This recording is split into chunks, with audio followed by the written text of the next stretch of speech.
self-management skills step into the three other EQ skills, namely self-awareness, self-management, and social awareness. You use your self-awareness skills to notice your feelings and judge if your needs are being satisfied. You use your self-management skills to express your feelings and act accordingly to benefit the connection. Finally, you use your social awareness skills to better understand the other person's needs and feelings. What's your opinion on this statement, Mr. JP? Well, it is a statement that engulfs what EQ really is. Absolutely. And we've been saying over and over that we've been talking about this thing. You understand yourself, you're able to manage yourself, you're able to then build the connections.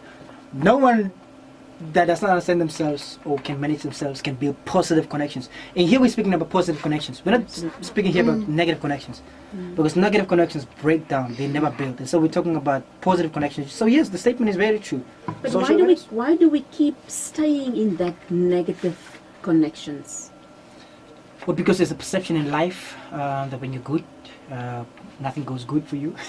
There's a perception in life and then that's what people ask themselves. Yeah, I've been going to church, I've been doing these things, I've been a good person, but I'm not making it life. Look at this person that is a gangster sort of situation, and yet this guy's making money, this guy's driving his Benz and this. So that perception in life is always there. And so yes, people tend to be more negative, and it's also, I think, a protective sort of thing that people use. It's a shield sort of thing that people use. But why would you be in a dysfunctional relationship? Okay, when it comes to family, we don't really have a choice. All that we can do in family relationships is to keep our distance. But say, for instance, in a romantic relationship, why do we stay stuck in a relationship where you don't positively grow as human beings, two individuals growing together in this environment, or in this situation or in this relationship? Why? And it especially women, we tend to stay in unhealthy relationships. Why is that?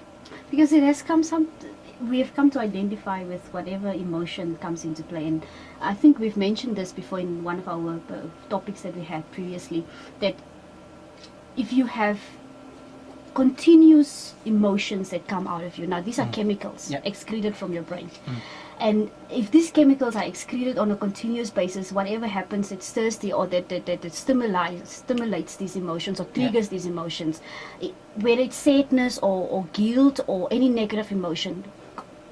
If you allow yourself to feel it over and over, and you get stuck in that emotion, and it has become something that you identify with, you become addicted to that feeling. It is a matter of fact. You become addicted to that emotion, and when you become addicted to an emotion, you need to have it has to happen all over again. But that is extreme. That is an extreme situation where you become addicted to these emotions, and there are literally women that beg to be beaten, and they understand that if they're beaten, that this man loves them.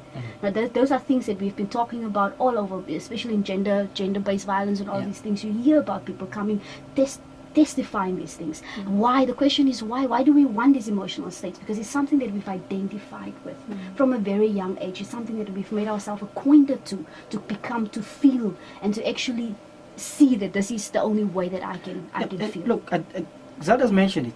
Identity is the correct, and I've been on social media going on about identity.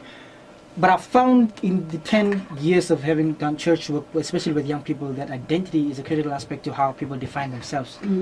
Identity is what is created around self-awareness. And if you do not have the emotional intelligence or aware that emotions plays a role, you tend to identify yourselves with things that are not you. Imagine a young woman that you ask her, she's known in society as JP's girlfriend, but that's not who you are. You ask a person, who are you, and she goes, or he goes, I'm JP from the West Indies, but that's not who you are. That's your name.